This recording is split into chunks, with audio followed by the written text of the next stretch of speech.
When Elizabeth Arnest writes an essay, she tends to draw a crowd. I kept hearing people as they walked past me, "Hey, I remember those. I used to type on one of those."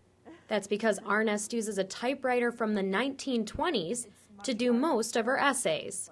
It's kind of fun to hear the keys clacking and just the idea that you can type something out right there. You don't need to go through a printer. You don't need to be hooked up to all sorts of wires. An old soul in a new age, Arnest says her professors don't always share her love for a traditional typewriter.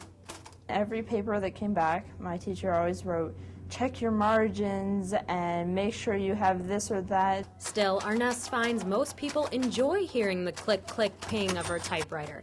She says it reminds them of a time when, well, time didn't really matter. Part of it is just remembering a time that life was a slower pace. And, you know, that extra time you're taking on a typewriter, that's not a big deal because life is slower. You go back. Arnest doesn't deny upkeep of a 1920s typewriter can be a little tedious, but she says it's about enjoying the process. It's just kind of fun and a piece of history. History that gives Arnest a writing style not easy to forget.